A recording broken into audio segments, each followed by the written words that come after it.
Hello, welcome to episode 16 of the Between Two Tails podcast. My name is Kevin. I don't have my glasses today. I'm with my co-host Dave. Thank you for all the returning viewers and new subscribers. So Dave, why don't you update the newbies what we do on this show? Yes. For those of you who are new and never seen anything like this before, what you're about to witness is a full story from beginning to end, created in an hour and a half from 5 randomly generated words. Now, those words you will see in a second. Once we get started, Kevin will pull up those words, the random generator. He'll generate the words. You'll see it the second we see it.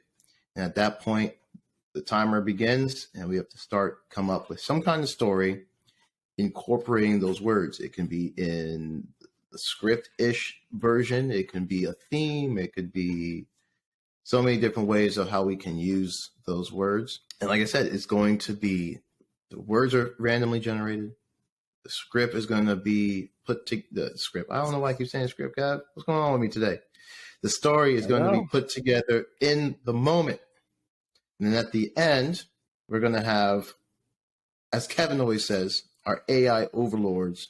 We're going to compete against our AI overlords. I'll let Kevin That's right. tell you what that means. And actually a new version of it has come out. There's a tool called ChatGPT, and version 4 is out right now. So we're going to give it the same prompts that we have to see what story it spits out. Maybe version 4 is superior to version 3, but so far we haven't lost yet.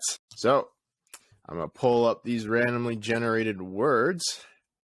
This random generator. We're going to generate our words, and we're going to get started. Ready? Version 4, Kev?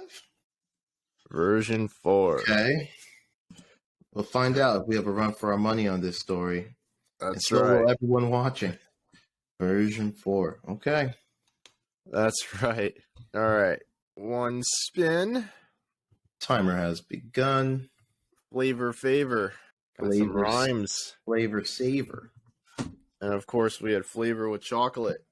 Got some synergy in these words. Reproduce and acquaintance. Flavor favor, chocolate, reproduce, and acquaintance. I mean, these words are, between flavor and chocolate. Those kind of go together. Was it reproduce? Was one of the words? This sounds like a Valentine's story already. It does. And the funny thing is, I don't think we really have made first of all, we haven't made a true love story. And I'm not even sure. I don't even watch. That's like a rom-com or one of those type of things. I don't even really watch rom-coms. I don't either. Well, we sort of made a love story back in episode 13. The couple that woke up in 2 different bodies and had to find each other. That's the closest. Yeah, that was the closest. Yeah. Or we just make a crazy story where we have a chocolatier goes on a revenge killing spree to get the other chocolatiers. Yeah. He said, "You're not going to steal this flavor." Willy Wonka in the psych ward. Yeah, another version of Willy Wonka. That's right. Favor, obviously helping someone out. Yeah, helping someone out. Acquaintance might be interesting. This person, this thing, this whatever the story is, will meet someone, make an acquaintance, and it turns out that acquaintance plays a larger role without them knowing in the story. Let's see. All right, we drop chocolates filled with cocaine. A bear eats it and starts mauling everybody. Chocolate cocaine bear. Yeah, if we're going to do that, might as well just do all right. You know how they say, all right, you know how it's common knowledge, it should be common knowledge that dogs aren't allowed to eat chocolate because too much is too toxic, right?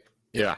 What if this whole time in our life, this has been a myth, and the reason why you don't give dogs too much chocolate is because they revert back to their wolf-like ancestors and cause mayhem and carnage. And so I don't know where I'm going with this, but it's just interesting.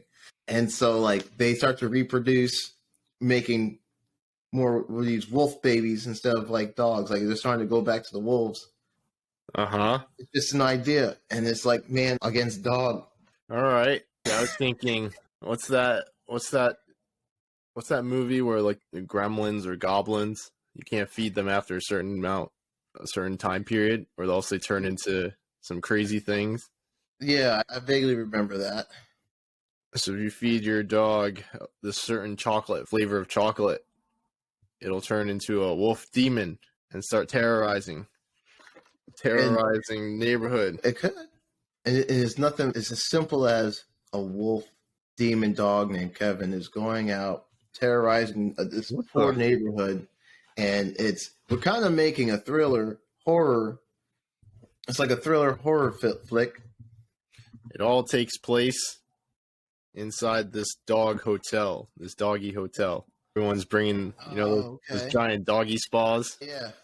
Everyone's bringing their in. They're like, "Oh, we got this new chocolate flavored dog food," and they feed it to the dogs, and they all go nuts. And everyone in the hotel has to hide from these rabid dogs that are hunting in packs. And maybe there's one dog that didn't eat the food, and that's the Acquaintance. He helps them. Well, it can just be very much like man against dog, right? So it's like man against dog or whatever this evilness is, and the protagonist can be a human, and the Acquaintance is another human that helps save the lives of the other caretakers in this doggy hotel or at the pound or something. I don't know. He helps them before he gets eaten up himself. So that's one idea. I'm gonna call it Sinister Doggy. Hotel Dog Hell, inspired by Cocaine Bear. Yeah, exactly. That's hilarious. Could also just make it like a hitman story. Likes chocolate, like chocolate. Maybe somehow chocolate is like the only thing in his life that he enjoys or whatever. And plays a smaller detail, but maybe sent on an assignment to go after somebody who, and then reproduce could be interesting in this aspect because like maybe sometime in the future, maybe he's not a hitman, maybe he's like a bounty hunter or something like this, but not necessarily with the law. But he's sent on assignment to go after the CEO or whoever this scientist or whoever this person is who has power, who's like reproducing something that he shouldn't be reproducing for humanity's sake or whatever. And it's kind of this story of a hitman in the future, flying cars type deal, I guess, and Hyperloop rails. And he's going after this guy or gal. And these our generated words just kind of fit into it, right? Flavor, we have a scene where he goes to get some food, then he gets attacked or something, blah, blah. Acquaintance can really work really easy into that story because he's going to be meeting so many new people anyways. So he'll make an acquaintance. But, just a futuristic versus whatever type film versus, new tech, futuristic hitman story. That's interesting. About like a futuristic samurai with like a laser sword, kind of like a lightsaber, but maybe a little bit cooler. Like it still retains that traditional samurai sword look, but it's of pure energy or something. Yeah. Yeah. It's like an energy sword. I'm with you. He can be a hitman, an assassin, or yeah. This is Ninja Assassin in the future. Yeah, he can be a hitman. I'm just thinking of his character now, and maybe he comes across a chocolate that he hasn't had since his childhood or something. At some point. Yeah, maybe the cocoa, what do you call it? The cocoa bean is extinct. And maybe chocolate. It's a very like rare. Very rare. Yeah, because it's just everyone thought it was extinct, Yeah, it's like more than the price of gold. I mean, maybe in this world, a lot of things are no longer accessible to get just because, those who have wealth and power or whatever, like, yeah, they can afford it and they'll hoard it. But like to your everyday person, it's just too much. Like you just can't get this stuff, Right. So it's like this futuristic ninja assassin story, which I think is kind of cool. And, he can have like new age tech, like this is a samurai sword, and like, but we shouldn't limit him to only like he's got a sword. He's got a sword gun. He uses that, but like he also like, has some other weapons, like some knives, like throwing stars or something, or a gun or something like this. But just other tech, like maybe then they use like these more laser guns, and then he still uses like old school like guns with like bullets and whatnot. Yeah, or he just fights with like swords and like old school weapons, and he like slices people up. Have him have like a cool long range sword thing. I think reproduce. Yeah, and so like I was trying to work reproduce into the reason, like whatever the antagonist is doing is causing mayhem either to the normal people. When I say normal, I mean like economically normal in the sense, lower class, whatever. Though I hesitate to make it about class, but like this person is reproducing something that is causing a harm, or their competitor sees it as causing a harm to society, and it so happens that like other people can get behind that idea because like, yeah, you have a more selfish reason because it's competition, but what is being reproduced is also like not for the greater good. So my brain originally went to reproduction of humans, like cloning and that kind of morality thing. So it could be like cloning or reproduction of technology that causes devastation. I mean, maybe in this world, the ways of making nuclear weapons or whatever is even worse than that, I guess, or whatever could be worse than that in the future. That's what I'm trying to say, has been lost. And, this person's trying to bring it back. And it's like, for the greater good, we can't afford to have that back in society anymore. Right. Or he's contracted to kill somebody who's reproducing like something that is for the greater good, and changes his mind, and the people who contracted him kill him or come after turn against him. So it means death for not fulfilling his duty. Yeah. Hired hitman. So what can that reproduction be? Like, what are they trying to make? A cure for some like incurable disease that exists in this world. I don't know why the word rust sickness just popped in my head. Is that something? We can make it about something. I don't know. I never heard of that. Rust disease is a fungal parasite that grows on a wide variety of plants useful to humans. I think a cure could be interesting. Or, okay, let's say we go with a cure. He doesn't, he's sent out on this contract and is either told nothing of why, because maybe they don't need to be told why. That's not their job, to necessarily know why. The job's to go do the deed. Or is told a lie and then finds out it's for something that's for the greater good. And to tie it into something that makes him kind of hesitate or not fulfill it, it needs to backtrack to something that he cares about. Maybe he does have a family or something like that, and this cure is something that actually would help, like his child or wife or boyfriend. I don't know. I got it. This world is affected by some disease, and the company that hired him has a booster that they sell and make billions off of that sets aside this disease or like dampens it down for a period of time, but it's not permanent. But this other company actually found a permanent cure to it. So the company that acted him, in a sense, like went through the contractor to get the assassin to stop the other company, the competitor. Yeah, the competitor has the all-in-one cure. Yeah. And the company that contracted them has like a booster, and they're making billions off of it. Maybe they're a monopoly or something. And maybe the head of the other company is a scientist that used to work for said company. Yeah. And then he's been working with them for a while, and he gets free boosters from them for him and his mom, who has a more progressive version of this disease. But when he sees that there's a cure, that's when all things go wrong. Tries to switch sides. Yeah, I mean, it's like, when he sees the cure, it's just like, that's interesting. Like the competitor used to work there, left, get the cure. Protagonist is like, all right, I think it's more interesting if he doesn't know why. And then he gets there, and it's like, it helps someone that he loves. And then, he's like, all right, I'm conflicted because it means my death. It's a very, like, morality thing. Like, this saves a lot of people. So there's that aspect of it being good.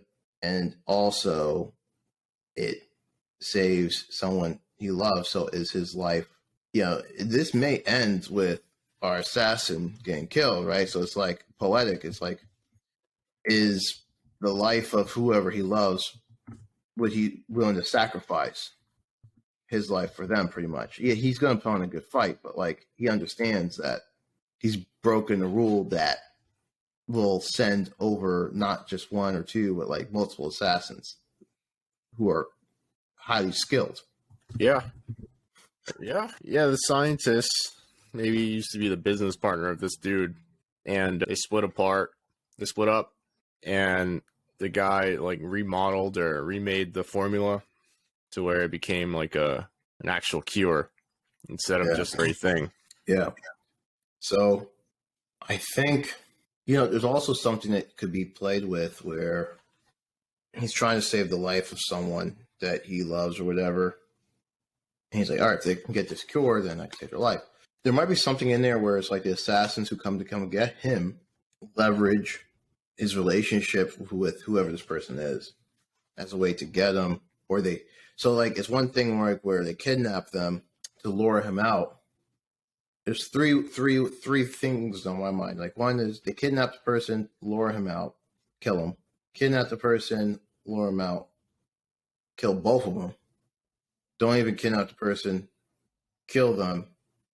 That still lures out the assassin. But now he's comes from a place of anger. And it's like, what he was trying to do is still, it's still noble in the sense of that he was trying to do it in the first place, but he won't get the outcome that he was hoping for.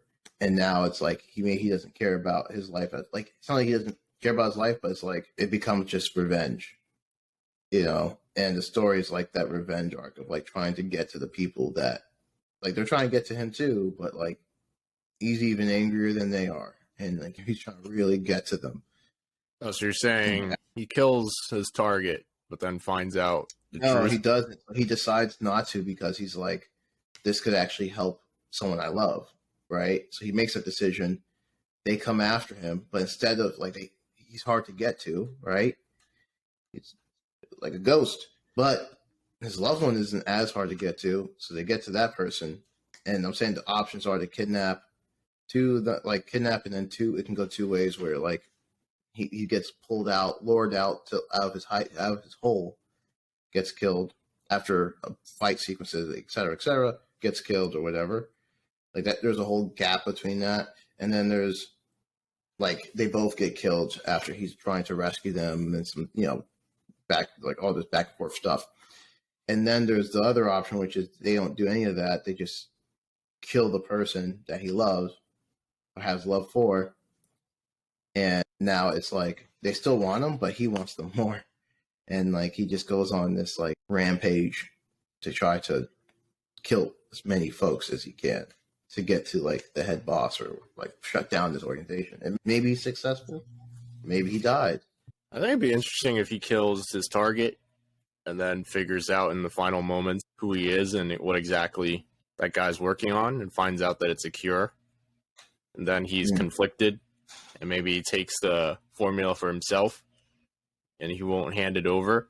And then that company who contracted him takes his loved one as hostage, ends up killing her or him, whoever it is. So now he's a man with nothing left to lose. He just goes on a rampage. So he's successful and then decides take the cure. And right before he dies or something. Was he going to do it? What was his thought process? Like, maybe he'll take the cure and just give it to his loved one. So it doesn't have this like moral thing for like the fabric of society. It's more just like, no, man, I just want it for my mother. I don't know. You know what I mean? Maybe it changes to that in the end. Like he has, I don't know, a USB drive of the exact formula for it right before he schedules it to go public everywhere on YouTube. Good. And just makes it secret, the secret sauce. Yeah, I mean, so in this story we have. Well, all right, let's start cracking it. I think we're going to do the ninja assassin in the futuristic story. So I think that's what we kind of. You know, it'd be funny if instead of the cure, we replaced it with chocolate. And it's a dude fighting for. It's like, man, all this for some chocolate. It'd be like if like Pepsi and Coke went to war with each other. He's got the secret to the Coca-Cola recipe. He makes it public. Yeah, it would be Pepsi and Coke. I'm sure they've done their battles. Time to go into name gen. What city should this take place? I feel like we need to know that for this type of story. Cyber. It should be. It's like based in the future, right? So, Neo Philadelphia, Neo New York. Philadelphia. I love when animes, mangas, and games like make their own rendition of real cities. They call it like York New City, or like a new Pork City or something. Grand Haven, New Maine, New Boston. New Boston. I feel like it should take place in Singapore.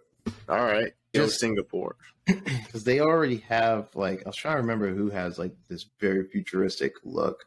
And it is Singapore. I had to look it up. I was like, I'm pretty sure it's Singapore. I couldn't remember. Singapore, Tokyo.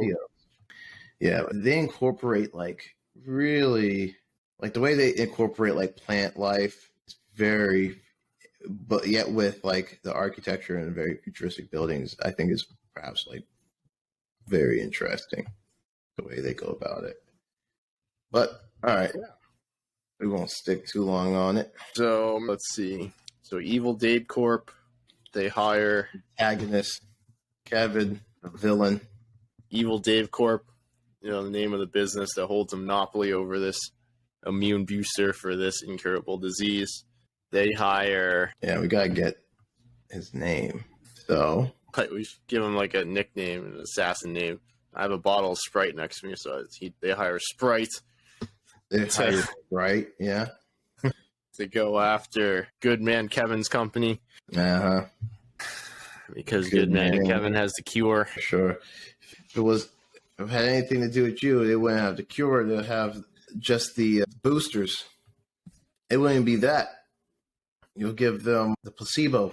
Be like, yeah, it works. Don't worry. Oh, maybe his nickname is after his favorite chocolate. And that's how we could tie it in.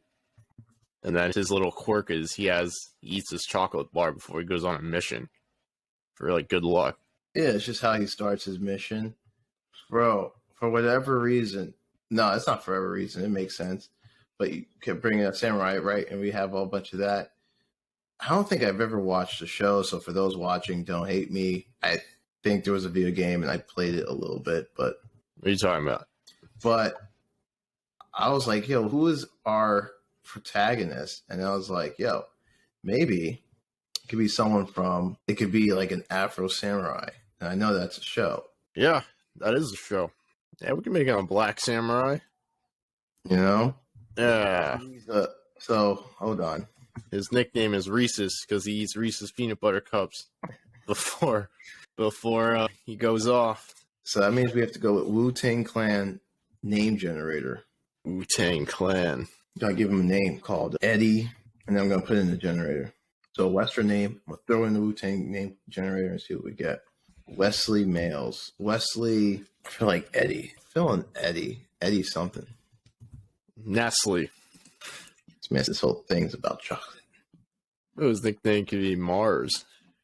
For M&M's and Mars. Yeah, this man says, "Oh, we have to rep the corporate company." Eddie Adams.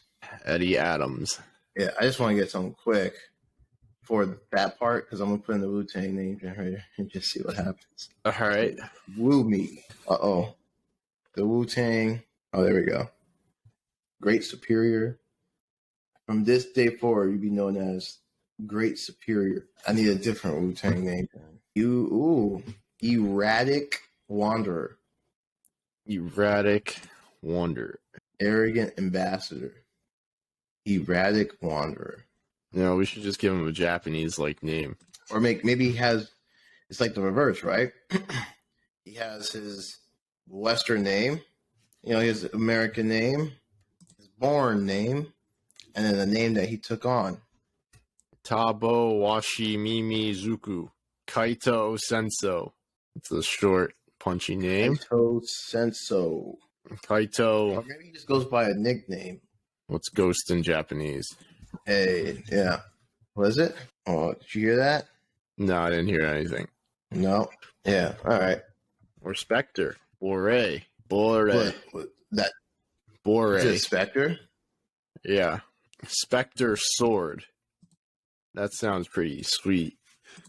What? Why did the name just change completely? I gotta learn me Japanese. Because Spectre was Bore, and when I put in Spectre Sword, it's Yokai Ken. Oh, bro. Maybe his American name is Ken, so now he's Yokai Ken. The Spectre Sword in Japanese. Okay, so I know why. I'm looking at something here that says how to say ghost in Japanese, and there's multiple ways depending on what type of ghost. So they have different names for types of ghosts, it seems like. So Shiru, ghost or spirit, such as basic. Obake and Mono, anything that can change appearance and is supernatural. I feel like Obake is like, this man's a ghost. Like he changes appearances. He's supernatural. They don't know where this guy's coming from. Then I think you said it actually. Was it Bore? UK? Bore? I think that's up there. So UK, appreciation, or phantom, used more broadly to describe monsters, ghosts, shapeshifters, weird phenomena. And you said Yuri, bad spirit. Bore. Yeah, I think that's that one. A bad spirit. The spirits that didn't make it to the afterlife due to unresolved issues or not receiving the proper ceremonies. I think his sweet nickname is Spectre Sword. I don't know why it just changed to Yokai Ken. Is Yokai on there? Yokai Ken. Yeah, Yokai, or maybe you said it incorrectly, but that's the used more broadly to describe monsters, ghosts, shapeshifters. Oh, all right. Yokai Ken. Yokai Ken. Yeah, all right. We can go with that. Yokai Ken. That's his nickname. My man's out here. My man's about to be he is a villain. Yokai Ken, a.k.a. Kenny Smith from New York. Yokai Ken. Yokai Ken. Spectre Sword. Yokai Ken. All right. I'm with you. Yokai. And then, I almost forgot. We need a villain's name. So I guess our main antagonist here is like the guy in charge of the company or the guy in charge of the clan. Company. The company. The head of the booster company. Yeah. So let's make it female. Let's change it up. Yoko Ono. Exactly. Make it after her. I think it's some cool futuristic. Kano Roko, Teo, Nico. The greatest child. The first name means greatest child. Ni. I feel like what's Fire Flower? Iho Hana. Well, we could choose a name.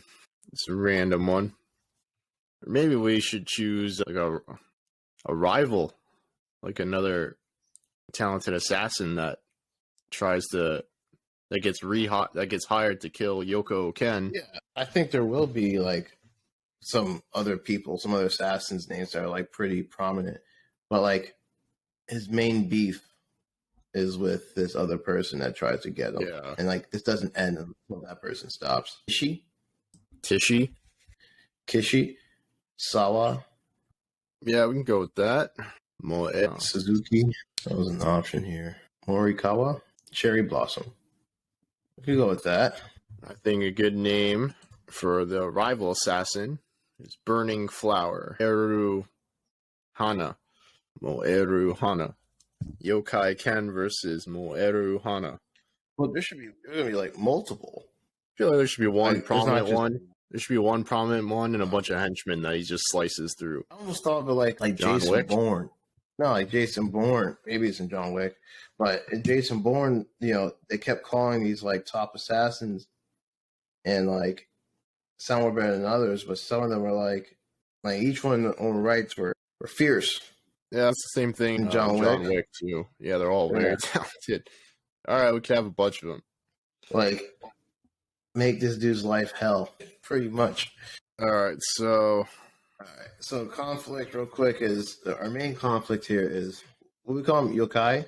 what's the antagonist name again? Morikawa. All right. Yokai Ken. Are we saying he? Okay. Yokai Ken took the the cure in some fashion, whether it be how to make it or the cure itself, so someone, another company or another thing can generate it. Yeah, it takes the formulation. All right. So he takes the formulation. Well, that's the story conflict. The world conflict is that there's this incurable disease that's affecting a ton of the population. Yokai Ken's mother has a very aggressive form of said disease, and part of his payments for working for Morikawa to do her dirty deeds is that he gets months' supplies of the boosters that he just supplies to his mother. Yeah. But he is in no shape or form rich. Who? Yokai Ken. He's living a modest life. Yeah, modest life, yeah. Lives in a hut. He eats instant noodles. I think we start this. No, it's the future. Like everyone's living in like these packed apartments or whatever. I think we start this with. Have you ever seen those apartments in Hong Kong or wherever that look crazy? Yeah, that's exactly what I was thinking. Like those futuristic version of that. Yeah, live in a box with 200 other people. I think we start with the story in the sense of like this cure will save the world. Like we have to set up like the cure stuff, and so maybe we start with Morikawa. Set up the history of disease. Like this disease. So like I put it like this: news broadcast. Like the way this would be done, if this were like for film, like it would be one way, not the way, but one way is like news broadcast that reflects on the disease and when it started to ravage society, and they put into a good light the company, the company that has the boosters. It's like, oh, they came to our rescue, like we're able to survive, but just barely. But prices are going up, so have your however way they're paying for it, right? So like it's expensive, right? So it's like 1 year ago today, or 5 years ago today, just like that's the way I kind of imagine it. This disease ravaged society, and now we find ourselves with the company, etc., that provides us these boosters that helps us survive and continue to live longer as they search for a cure, right? Maybe that's their ploy, that they're saying they're searching for a cure, and like they try to, on the news, they try to have like a positive image, right? We have this to like make you feel like, a booster's not the right word, but a booster to like keep us going, and they're searching for a cure, but they make more money from that. Like you find out that later, right? So then in this broadcast, here tonight, we have Morikawa, the CEO and president of our company, here to talk about, advances they are making, right? And so it kind of starts off in this positive note where we're like, we think they're trying to help. CEO comes on and tells them, a cure is hard, but they are working quickly to find one. And then we can introduce the competition. What, the newscaster asks, what about the rumblings of this new company that claims they are close to a cure being released soon? And then Morikawa could be, it's pretty much, she's going to be like, we are aware of that company, and we still think, she downplays it. They are a long way away from a cure. Oh, but she gives them an out.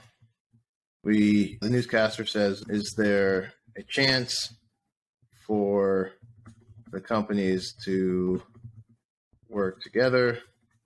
Laughs and says anything is possible. we wouldn't mind Disgusting. seeing what they have. Just something that's just like, like just sounds reasonable.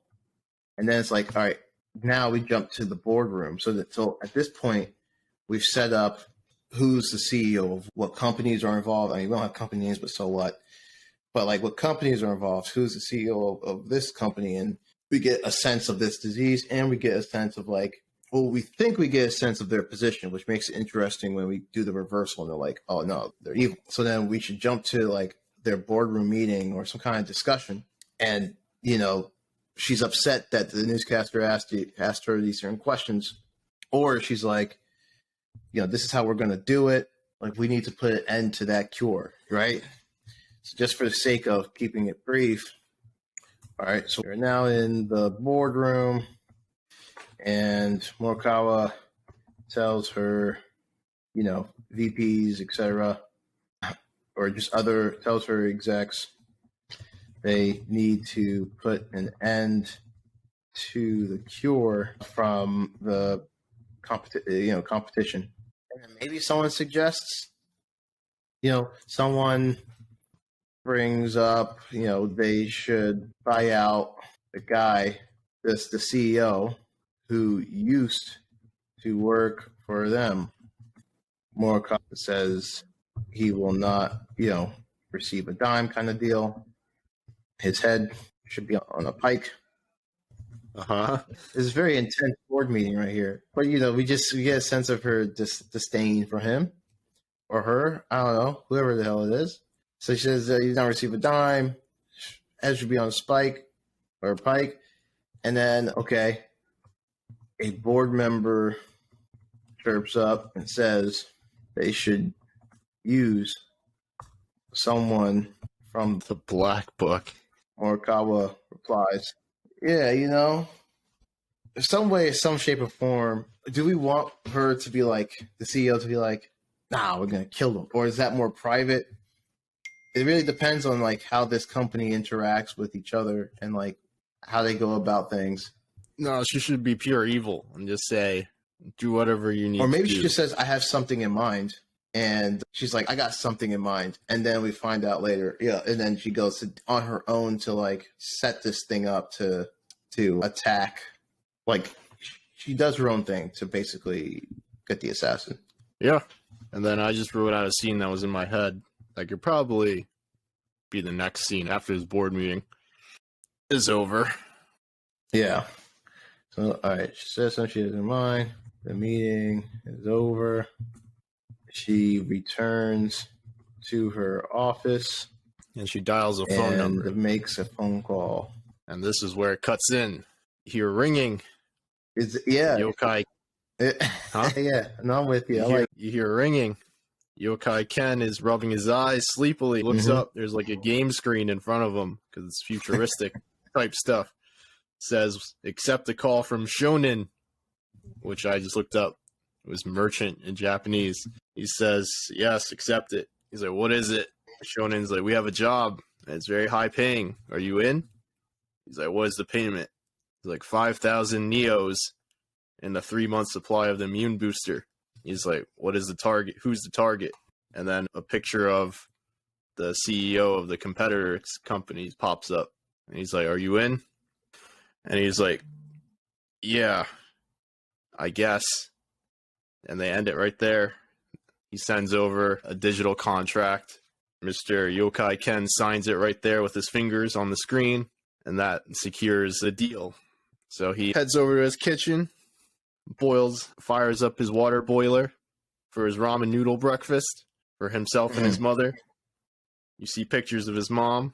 He has 2 cup noodles. He takes one to his mom's bedroom. She looks like she's not doing very well. So he has to like feed her. And he also reminds her to take her booster after she eats. He's looking at the booster stash. Notices that there's only 2 days left of the immune booster.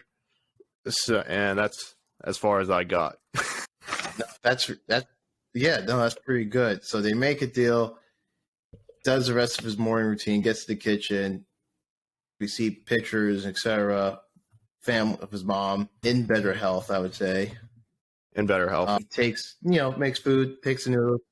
Yeah, feeds her, gives the mother the booster, tells her tells her he will be out late tonight as he Hanging out with has some a friends job to do. got a Well, maybe she job. thinks like he just worked. Like she might just think he works at like some random thing, like like nothing to do with that, with killing. Right. Okay, so it's later. It's nighttime, and we see Yokai Ken leave his dwelling. He's dressed in all black, but futuristic attire, right? Okay, so he's dressed up, futuristic attire, etc. There's something on his back, but we don't know what it is just yet. Okay, what time? About half an hour. Okay, all right, we're okay. So we don't know what it is yet. Just have him arrive. All right, Kevin. Yeah. Should he arrive at maybe the CEO, the good CEO, lives in a fancy apartment building, and that's where he goes to do the deed? Or is he going to the office building? Like maybe the CEO stays and works, stays late. And it doesn't have to be like midnight, maybe the time is somewhere around like 7 p.m., 8 or whatever, but like goes to the company's building to do the deed. Yeah, I think you should catch him after work or while he's in his office, staying late. I think we got cut off for a second. You said you think he should do what? Catch him where? Do we? I think you should catch him at his office, like late after he's staying late for work. Yeah, you should catch him at his office. Like, where should we have it be? Okay. So, Yukai Ken goes to this beautiful office building and looks up. We see a light on in a large room, indicating that someone is still working inside. We are now with, I don't think we named the person, but that's okay. We are now with the good CEO as they are, I guess in the lab. Yeah, they could be in the lab. Yeah, why not? I was gonna say maybe on their computer or something like this, but it's more interesting. In the lab, we see there's a computer with people don't know what it is yet, but there's a formulation, and the CEO is talking to someone saying the cure worked on the test subjects. They are a step closer to bringing this to the world. For sure. Now, we can also have a battle sequence where we fight security guards. Yeah, you should knock him out. It's like, all right, some technical difficulties, but we're back at it. I just had to change places. All right, so you pause, and now the timer has resumed. So, yeah, I think you should, picking up from where we were last time, I think there should be some kind of doesn't just show up to the good CEO in the lab and just start taking them out. He has to get through some folks. So, yeah, let's say Yukai, and we have about 26 minutes. So, Yukai Ken battles through some guards, not killing them, but knocking them out kind of deal. These kind of guards are more simplified. So we have a sequence in the hall and elevator, some cool stuff there.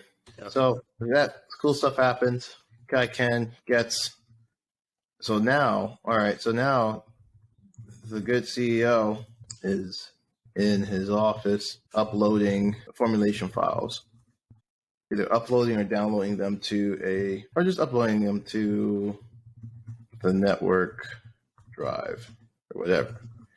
He's doing some work. Ken enters the office. Now, the good CEO, there's two ways this can play out.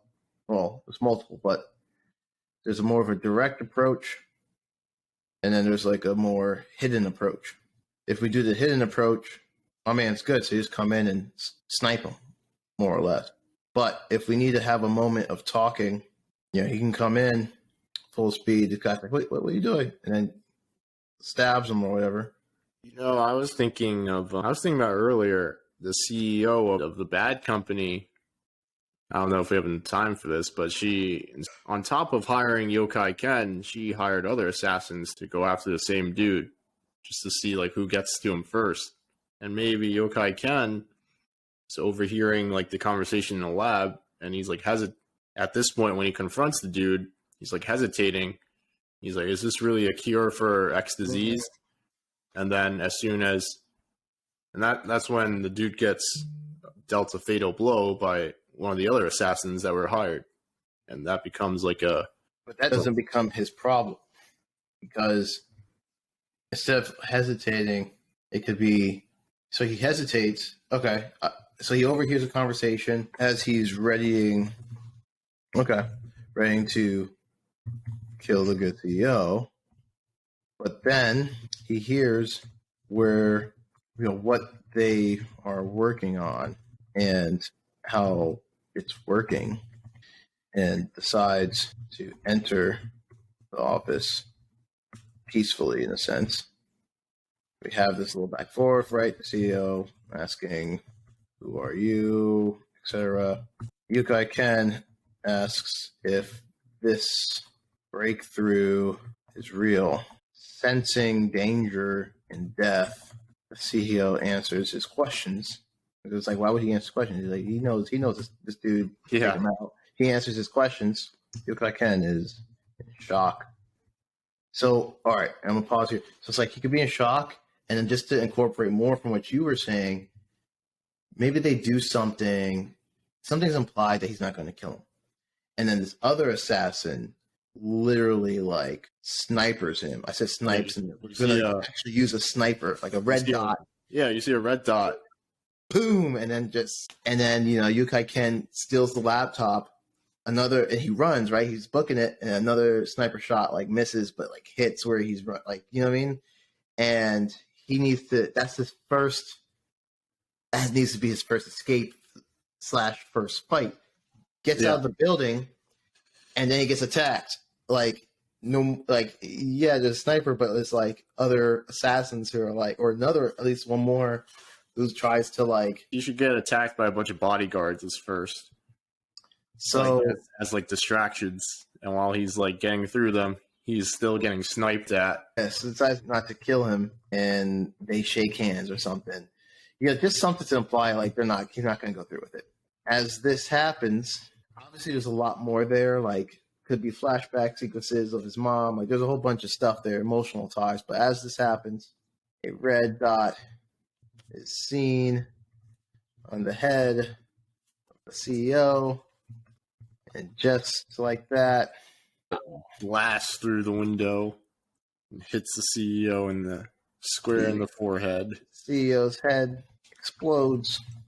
Yukai Ken ducks down, snatches the laptop. Sniper bullets are exploding everywhere.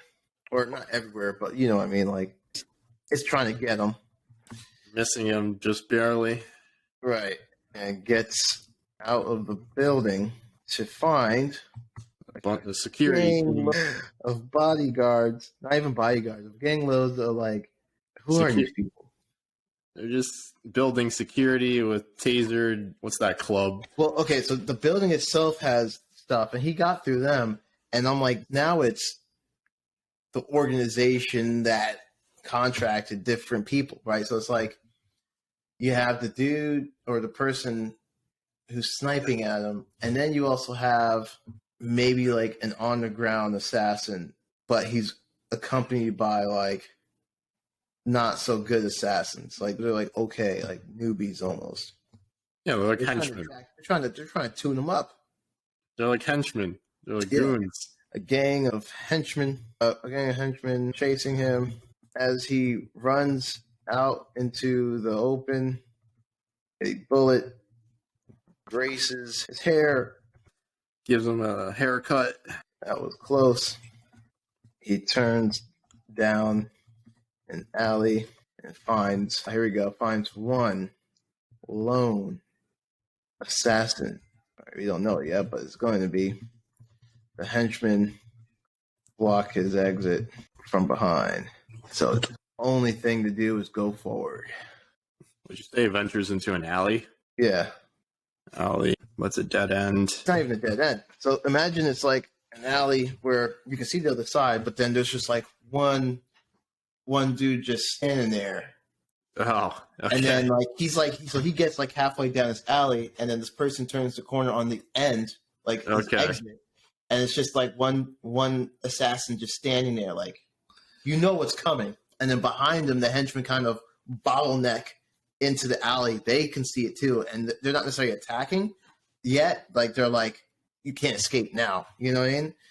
And so it's either turn around and fight off like 15 goons, or go forward and have this battle with this one, tough battle. Either way, there's tough battles. Yeah. Okay. Well, what I'm saying is the only thing to do now is to go forward, right? Steps up to the one assassin in front. They say, you made the wrong choice. Pass over. You got to give him an opportunity to get out. Pass over the laptop or else. Yeah, that's right. Pass over the laptop or else. All right? Yukai thinks of his mother and decides and says, take it from me. It's on now. Right? So now the assassin, I imagine him for some reason as a Western cowboy-like person in the future. So he has two laser pistols. He's like, all right, it's high noon now. Starts blasting. And then Yokai Ken pulls out his laser katana and starts slicing through these beams or bullets with one hand, while the other hand's clutching onto the laptop. And then maybe he doesn't fight him. Maybe he scales the wall with some. And makes it to a fire escape, and then he makes it to the top of the fire escape. And the sniper bullet almost blasts him. It could. So, all right. By the way, we have about 13 minutes. So we might have to start plowing. I mean, we're having a bit too much fun with this. So let's just start doing lay down the bones, and then we can add in details. So Yukai Ken. So we'll say. So does he fight him and win? Like he's gonna fight him, but does he fight him all the way through and win, or does he fight him a bit and then escapes? Fights him a bit and then tries to escape. Okay. But then the snipers got him locked in too. And tries to escape up the side of the building. Sniper is awaiting him and blasts again. But this time, Ken blocks the bullet with his laser sword. Katana, but the force knocks him back. Can't keep doing that. All right, now and then the henchman and the assassin get to the top, and we have a rooftop running sequence. Thinking of the Crouching Tiger, Hidden Dragon, over here leaping off the buildings and floating. Right. Okay, we got 11 minutes. All right, so Yukai Ken gets away just barely. All right, that will be the note for that. He gets away just barely.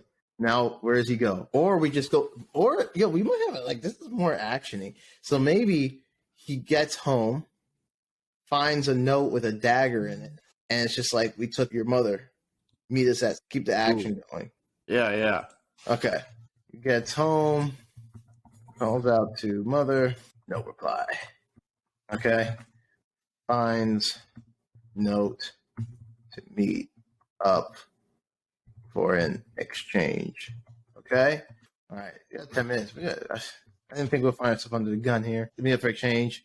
Yukai Ken goes to meeting point. His mother is there. They tell him to hand over the laptop. He does. And they slice his mother's throat. All right? A henchman picks up the laptop and tries to escape.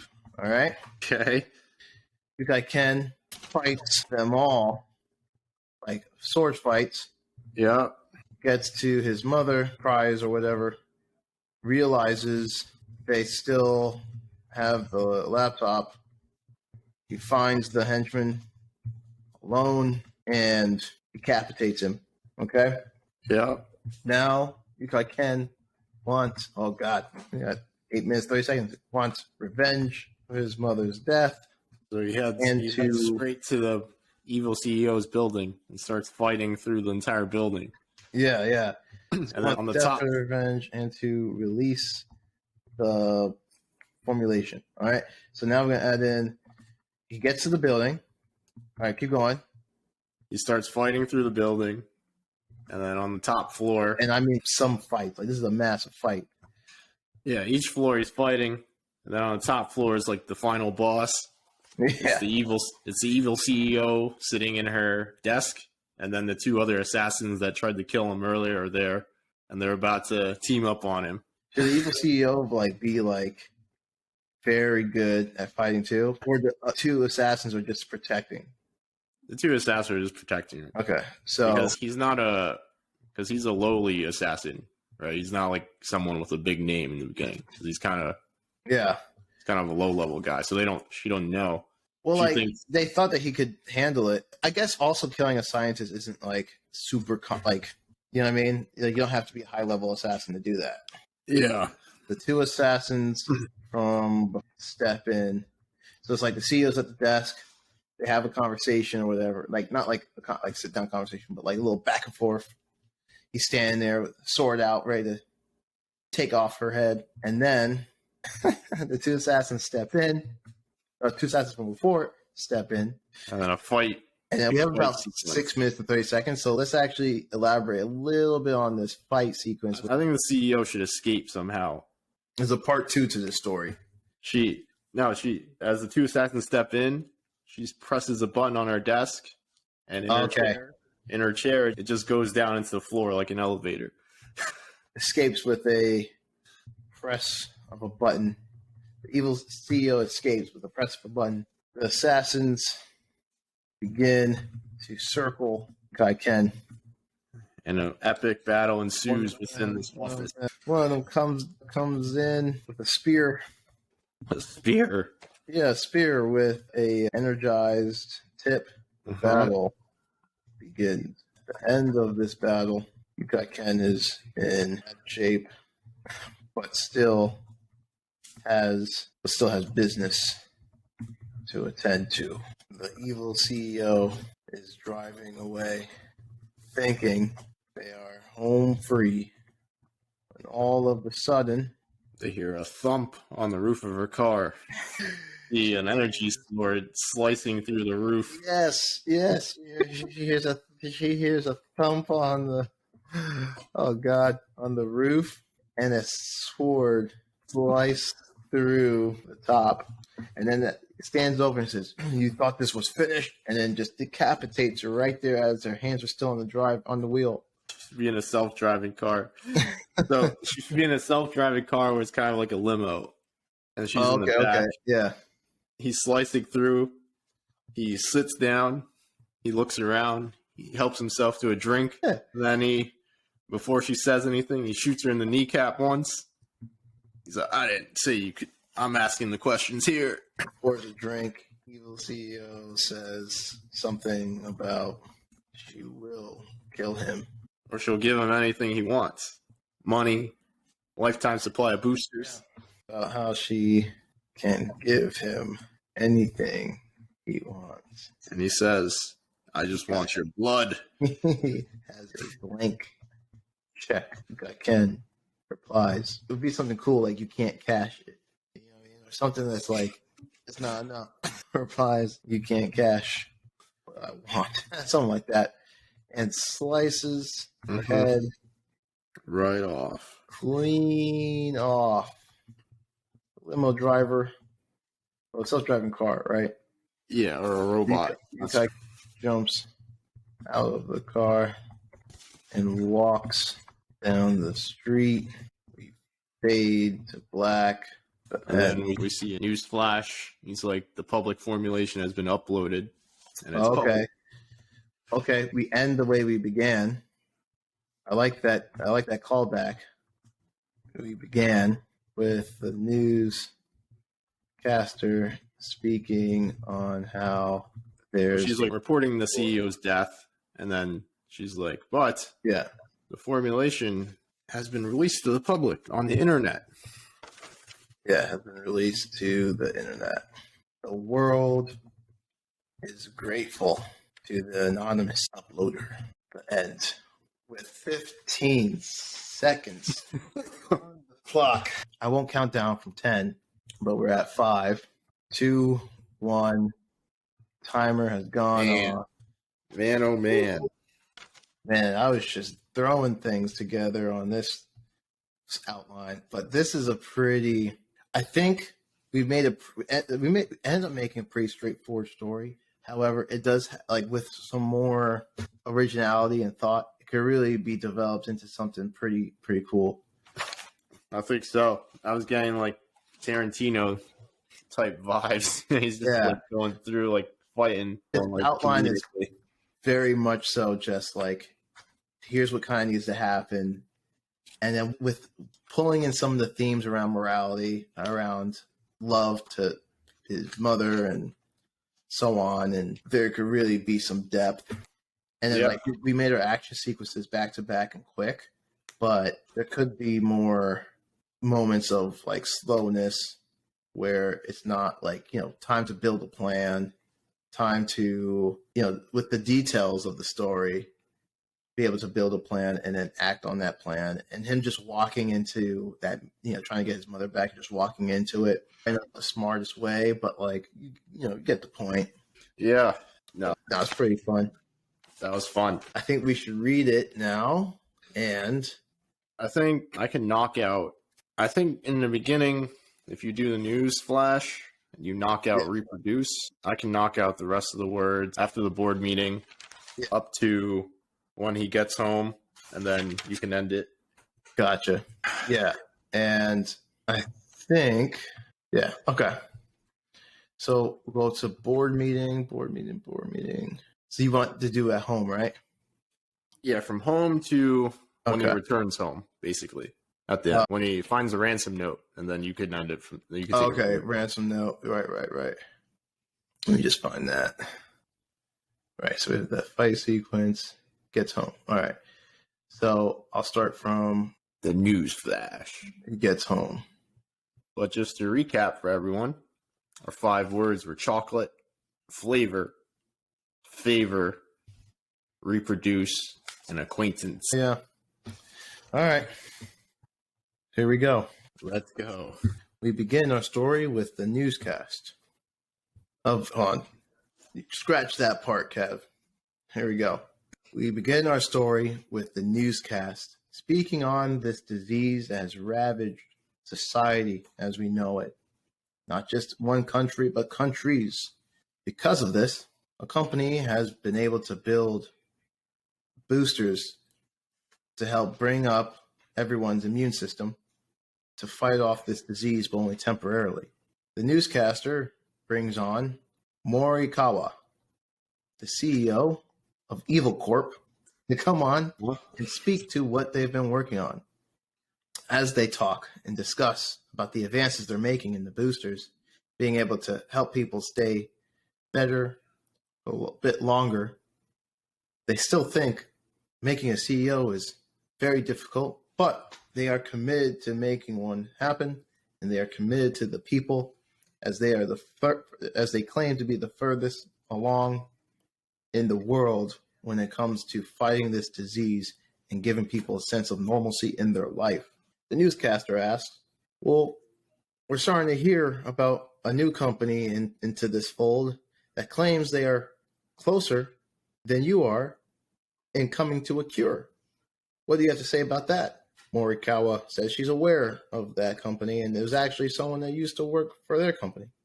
However, she still thinks that they're a long way from the cure, as the science and technology that they're using to derive to that supposed cure, they've already entertained, and it wasn't fruitful. The newscaster asked, is there a chance of the companies working together for the greater good? Morikawa laughs and says, anything is possible. We wouldn't mind seeing them again and seeing what they have. Again, We already tried that technology, and nothing came of it. The interview is now over. Morikawa is in her boardroom asking the execs if they were able to reproduce the results of that newer company.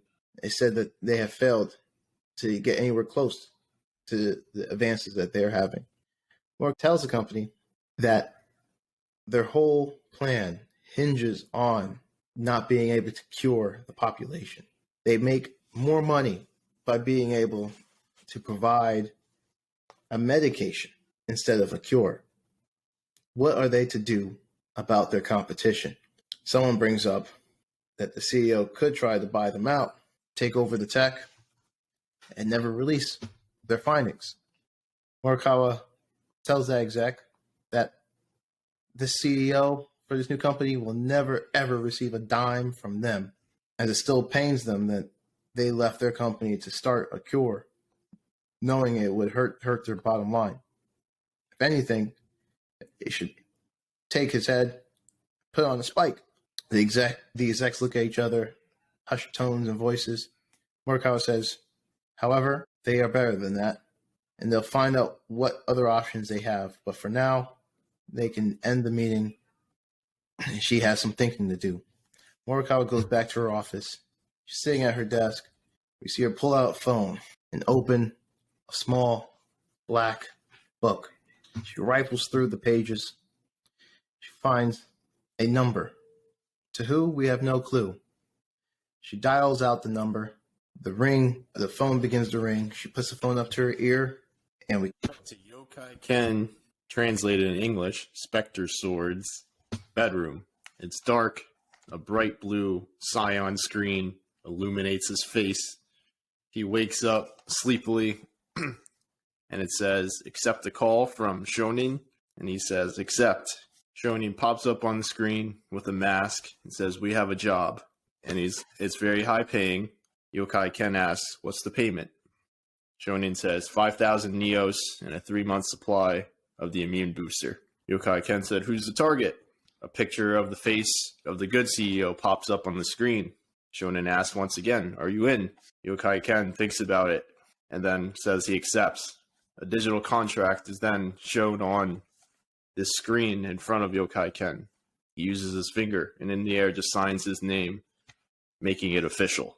He wakes up, lets out all his stretches, opens up the curtain in his room, walks over to his kitchen, fires up his water boiler for his usual instant noodle ramen breakfast.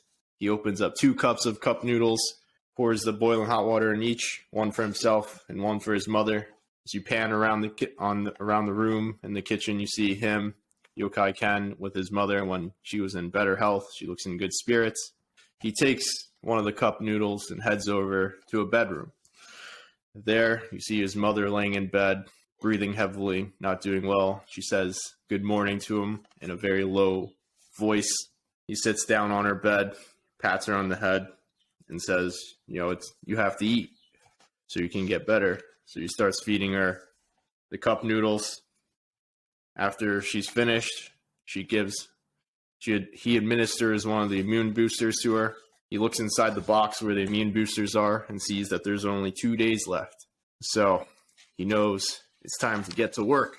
Later that night, first Yokai Ken tells his mom, I'm going to be back late tonight. So don't worry about me. I have to work late. She doesn't know what he does for a job. She just knows that he works. Later that night, Yokai Ken is on a rooftop of a building overlooking a separate office building. He sees a room that's lit up at the top. As per usual, as a ritual, he pulls out an orange-flavored chocolate, and he munches on it as good luck and to give him some kind of dopamine rush as he is about to embark on his mission. So he goes into the office building. He takes out the light in the front. The 3 guards there are scrambling, and with night vision goggles, Yokai Ken goes behind and clubs each of them and knocks them out. He takes the head guard, drags him along to the elevator, uses the guard's retina, his eyes for a retina scan to activate the elevator, hops in. He takes it to the ground floor in the lab And he's posted up outside of the door, listening in. And he sees what's going on. They're going over a new formulation, the cure to this incurable disease that plagues this world. And he's wondering to himself, a cure? I thought that was impossible. And he sees the CEO there going over images, DNA, how it works. And as the CEO leaves, Yokai Ken makes his way to the CEO's office to meet him there. As the CEO takes the elevator up to his office, he opens the door, sits down, and turns around and sees Yokai Ken at his desk. He's like, "Who are you?" He's startled. And Yokai Ken says, "Do you really have a cure?" And the CEO says, "Yes, I think so. We do. No, I'm sure of it. We do." And Yokai Ken says, "Will it work on everybody? Even those with a more progressive and aggressive disease?" And the CEO explains in scientific terms how it works. This formula they invented attacks the virus and destroys it, so it can no longer spread throughout an infected person's body. Yokai Ken begins to hesitate. He no longer feels the need to kill this guy, because this guy is going to bring greater good to this world. He starts to favor him. All of a sudden, we see a red dot going closer and closer, and then stops on the CEO's head. Yokai Ken, in the spur of the moment, tries to save the guy and says, "Get down." But it's already too late. There's a bullet whizzing through the window into the CEO's head, blood splattering on the wall behind it. Yokai Ken grabs the laptop the CEO was working on as more sniper bullets are coming through the window, hitting walls, the floor near Yokai Ken. Yokai Ken makes it out of the office, starts making his way to the ground floor. But on the ground floor, he's met with a squad of henchmen with laser-powered batons ready to put a beating on him. Yokai Ken starts fighting through them, kicking them away. They're not very good at fighting, smacking them. As he makes his way out of the building into the wide open, sniper bullets are whizzing by, blowing up cars as he's running past them, shooting through windows. One of the bullets breezes through his hair, knocks off a piece of his afro, making it uneven. Then he ventures into an alley. He sees home free. He starts running towards the end, and around the corner, an assassin with a cowboy hat steps in front of him, and he says, "You're making the wrong move, pal. Pass that over here, and I'll let you live." Yokai Ken looks behind him. The group of henchmen are starting to block his entrance from behind. And Yokai Ken says, "If you want it, take it from me." The assassin says, "Well, then it's high noon, motherfucker." Pulls out his dual pistols, starts shooting at him. Yokai Ken pulls out his laser katana, starts slicing through bullets. And he sees a fire escape about 10 feet up on the side of the building. He jumps on a dumpster, hops onto the fire escape, starts parkouring his way to the top of the building. As he reaches the top, a sniper bullet blasts the fire escape, causing it to fall down. He's hanging on by one hand. He uses all his strength to lift himself over to the side as another sniper bullet almost blasts him again. But the force of this one sends him back, as he was able to block it at the last minute with his sword. So there becomes a Crouching Tiger-esque rooftop running sequence as he's running from these sniper bullets. There's a guy with dual pistols shooting at him from behind, and he just makes it away and gets away just barely. Okay. As he comes home, it's dark. He's tired. He's battered. He's bruised up. He's gotten shot at. Pieces of the hair, his perfect afro is messed up. There's a hole in his afro. He calls for his mom, but hears nothing. Yokai Ken makes his way to the kitchen, finds a note, stabbed through it to the fridge. On the note, it says, "If for exchange for the laptop, we'll give you back your mother. Meet at the exchange point." Yokai Ken, enraged that his mother has been taken, goes to the exchange point. His laser samurai sword is already out as he wishes to do battle. As he gets up the stairs to the loading dock, sees his mother on the opposite end with henchmen all around. They have a knife to her throat. They tell Yukai Ken to hand over the laptop that he's taken, and everything can go back to normal. He won't be hunted any further. His mother will survive. They'll hand her over. All he needs to do is pass over that laptop. Yukai Ken looks at them suspiciously, but eventually does as they ask. The laptop in the bag, he slides it over on the ground. It stops. It comes to a stop. They pick it up, open the bag. Laptop is there. They tell him it's good that he decided to listen to them. However, he should have done his job from the first time. And with that, slices his mother's throat. Blood gushes out everywhere. She falls to the ground, bleeding out. In the eyes of Yukai Ken, it's as if there are flames behind them. He yells out of pain and anger. The henchman that was holding the bag with the laptop turns around and makes a run to escape. The rest of the henchmen come crashing down on Yukai Ken. All of them with various weapons, laser and energy type weapons, from swords to batons, spears. Yukai Ken takes the first one and slices right through the middle portion of his body all the way down. His guts start to fly out. Another one comes crashing down with a sword. He catches his wrist and slices off his arm all the way up to his shoulder. The body just separates, just like that. As another one comes for him, he slices him right down the middle, so much you can see the mouth and the tongue and all the organs. On the ground, though, is still his mother, bleeding out. Yukai Ken kills every last henchman. The henchman that has the laptop is no longer in this room. He gets to his mother, puts away his sword, cries out for her with her dying energy. She reaches up, bloody hand that's been trying to hold the blood back, caresses his face, as if she's trying to remember him one last time. Her good, loyal son. She dies, her hand drops.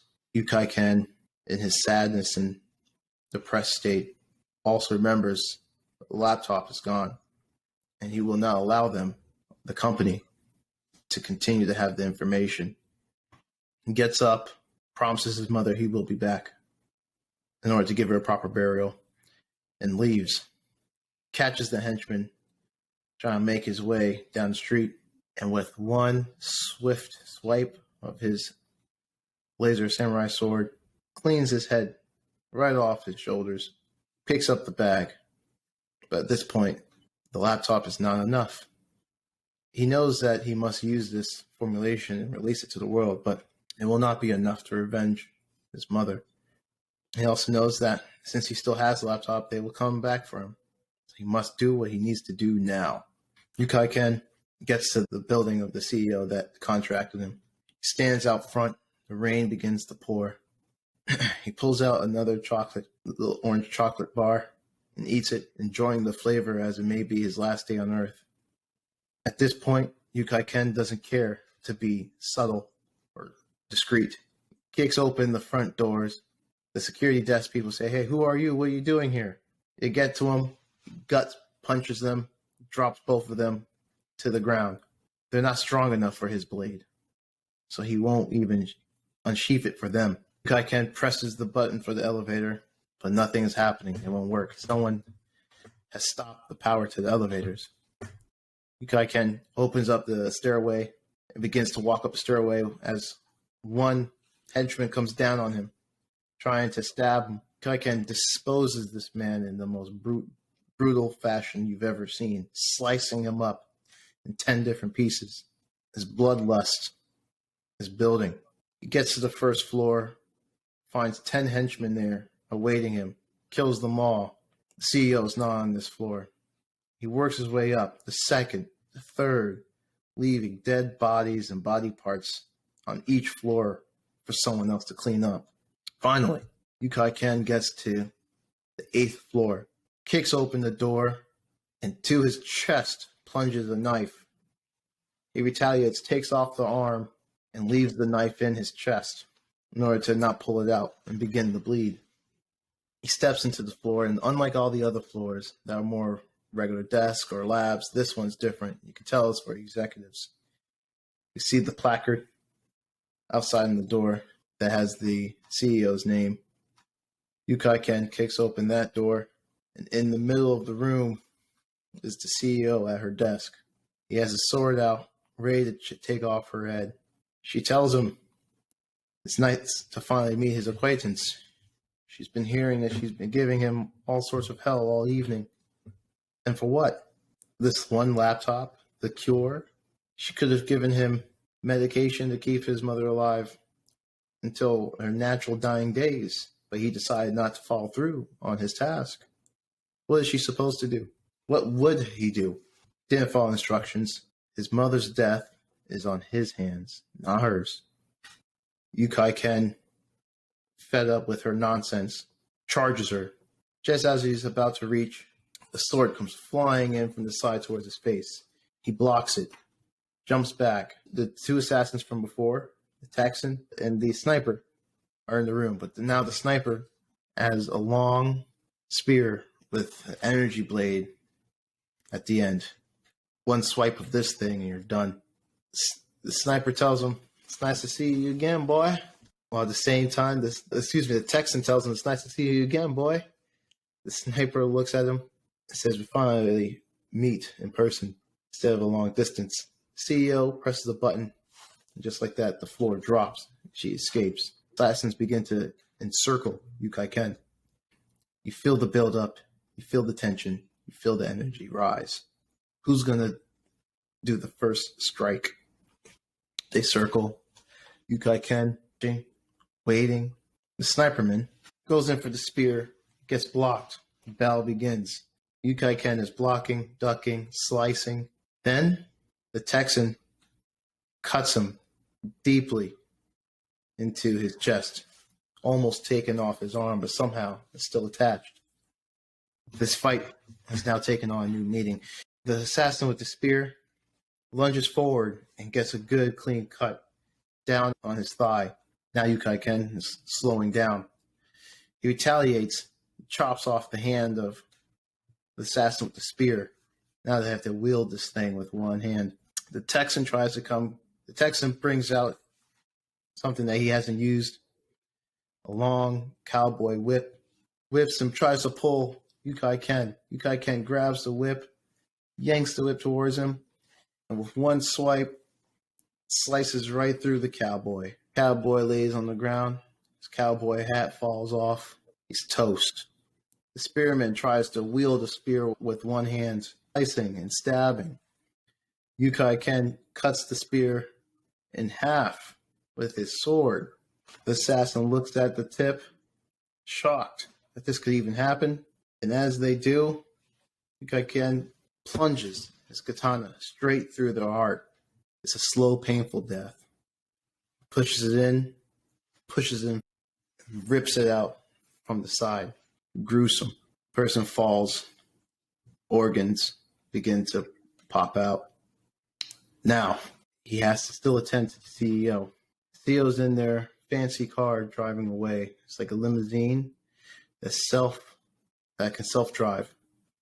She thinks she's on her way home. She thinks she's home free. And all of a sudden, we hear a thump on the roof.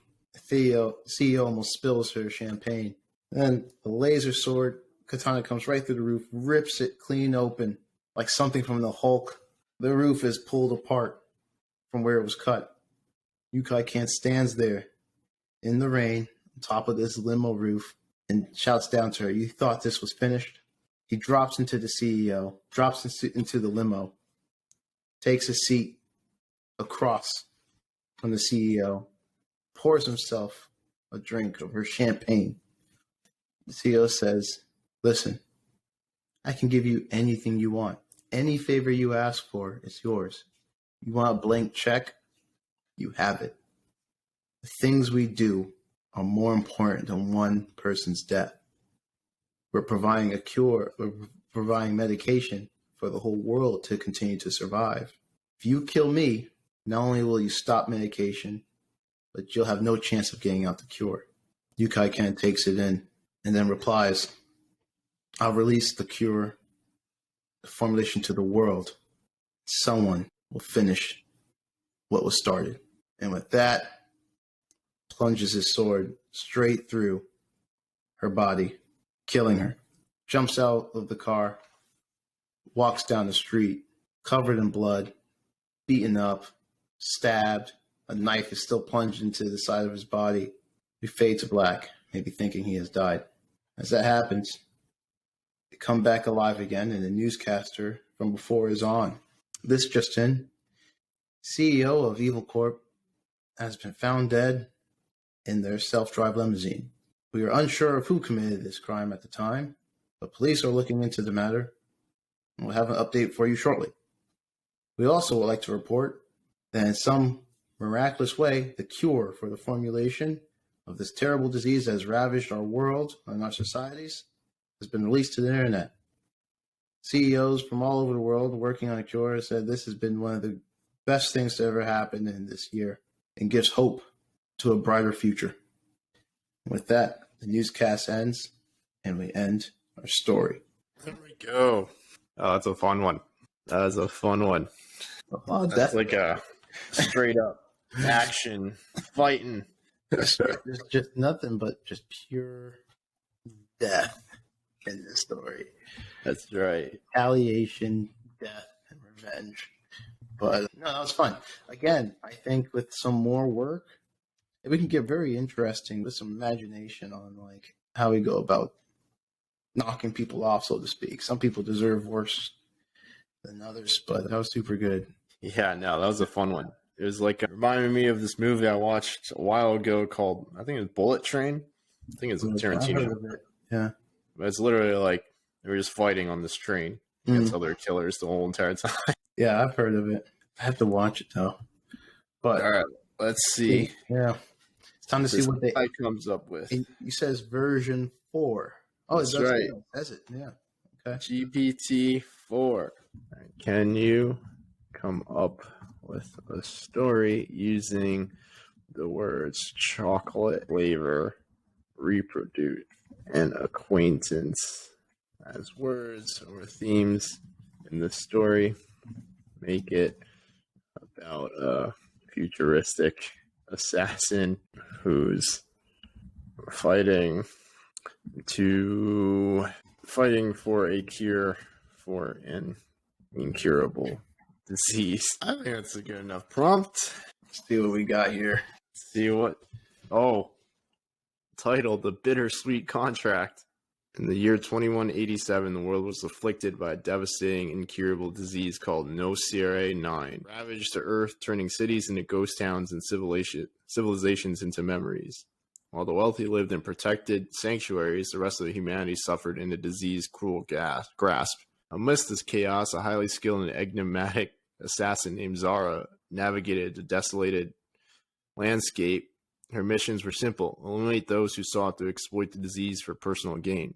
Her sharp mind and lethal techniques made her an unstoppable force, but her ruthless exterior, Zara harbored a secret. She too was a victim of Nocere 9, with only months to live. One fateful day, Zara received a mysterious message from a long-lost acquaintance, Dr. Serafina Whitaker. Serafina was a renowned scientist who had been working tirelessly to find a cure for Nocere 9. The message revealed that she was on the brink of a groundbreaking discovery, but she needed Zara's help to ensure her research would be used for the greater good. In exchange for this favor, Serafina promised Zara a chance to obtain the cure, granting her a new lease on life. With nothing to lose and everything to gain, Zara agreed to the task. She would protect the doctor's research from those who wished to seize it for nefarious purposes. Serafina's lab was hidden in an underground facility, with its location masked by the remnants of an abandoned chocolate factory. Once rich and delightful flavor of the chocolate had given way to the cold, metallic air of the lab, where Serafina toiled day and night. Zara's first challenge was to infiltrate the factory, which was now guarded by an army of genetically enhanced soldiers. These soldiers were engineered to reproduce at an alarming rate, making it nearly impossible to eradicate them. Using her advanced stealth technology and combat skills, Zara eliminated the soldiers one by one as she made her way deeper into the facility. After securing the entrance, Zara finally reached Seraphina's lab.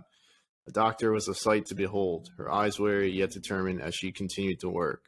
Seraphina greeted Zara with a warm smile and heartfelt thanks, handing her a vial containing the cure for Noseri 9. Before they could celebrate, however, an explosion rocked the facility, signaling the arrival of a rival faction. Zara knew they were there to seize the research and would stop at nothing to ensure their victory. With newfound purpose, she vowed to protect Seraphina and the cure at all costs. Battles ensued, a whirlwind of violence that tested Zara's every skill. Yet she held strong, fighting for the chance to save not only herself, but the countless others from Noseri 9. In the end, Zara stood triumphant, the defeated enemies lying at her feet. With the rival faction vanquished, Seraphina made their way to the surface, where the sun shone brightly, a symbol of hope for humanity. Together, they would work to distribute the cure, healing the world one person at a time. And as for Zara, she continued her fight against those who threatened humanity's survival, armed with the knowledge that her efforts would bring about a brighter future. In the end, the flavor of the chocolate factory would be remembered not only as a bitter reminder of the past, but as a sweet taste of hope for a better tomorrow. That is probably the best story that this thing has ever spit out. Yeah, no, I don't know why. No, it is. It definitely is. That was pretty good. I like the use of the reproducing of these enemies that like just keep reproducing. Like I was like, oh, that's a smart idea. I think like the use of the chocolate and like the way they played on the words. Yeah. Not only as a bitter reminder of the past and a sweet taste for it's getting smarter. But I still don't think the use of the chocolate was that interesting. Like the chocolate factory, sure. No, they were just in Willy Wonka's chocolate factory. Yeah, you know. They did the research. I think it's a good story. It's a good story. It's a bit contained because like basically the story is the researcher protect me, fight ensues, all in the same place. And then, like, there's a brighter tomorrow.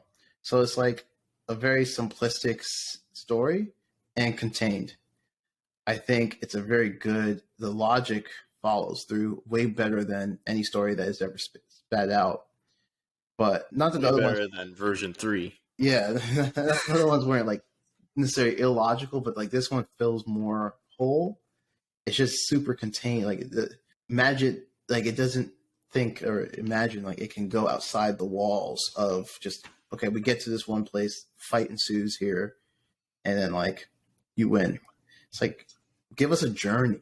Yeah. You know, some kind of adventure where we have to go through multiple stages and go to multiple places and travel a bit and conquer and get hurt, you know? Yeah, exactly. So that's the only thing I really see as like a main issue. I'm just like, yeah, there's some things that I wouldn't prefer, but like it makes sense. I just wish it was more adventurous. Our story is probably more interesting in terms of plot and just overall character building. But in terms of detail and just story together, this version is definitely better than the previous versions. Yeah. Oh, 100%. I think if for our story, we're like right here, and this thing is like it's very close. It's touching. It's pretty close. It's getting closer. It's getting closer. For our money here, man. Version 5. I don't even know what version 5 is going to look like. Version 5 is going to tell us not to even bother writing. It says, we might be using version 5 to start writing. Exactly. We're like, I got you. Don't even start writing. All right. It's time to come up with the title. That's right. Wrap this story up. Yokai Ken and the chocolate bar. The chocolate assassin. He's also Afro. You know what I mean? He's black, chocolate, and he eats chocolate. The chocolate assassin. The chocolate assassin. No. Even like Yokai Ken is pretty good. Spectre Sword. Yokai Ken's Revenge. Yokai Ken. What we name? I forgot what we named the antagonist. So Morikawa. Morikawa's mistake. The incurable. Whatever it is, it needs to kind of play into like this is an action. This is an action story. Like this is, you know, there's some heartfelt stuff, but it's an action story. I think Yokai Ken sounds pretty good. Yokai Ken's Revenge. Yokai Ken. The Stolen Cure. Yokai Ken. and his sword of justice. Yokai Ken, the chocolate sword. Chocolate blade. Choco blade. The story of Yokai Ken. Yokai Ken. Oh, wait. Yokai Ken and the bitter end. Yokai Ken's bittersweet ending. Oh, the vengeance of Yokai Ken. Yokai Ken's vengeance. Yokai Ken's vengeance. Yokai Ken's bloodlust. Yokai Ken's vengeance. Retribution. No, vengeance. Yeah, that's better. Yokai Ken's vengeance. That's not bad. All right, that's what we'll go with. Sure. Yokai Ken's bittersweet vengeance. They're adding adjectives. Yokai Ken's vengeance. All right, that is Yokai Ken's vengeance for episode 16. We'll be back next week with a new set of words and a new story. So thank you guys for tuning in. Yes, thank you.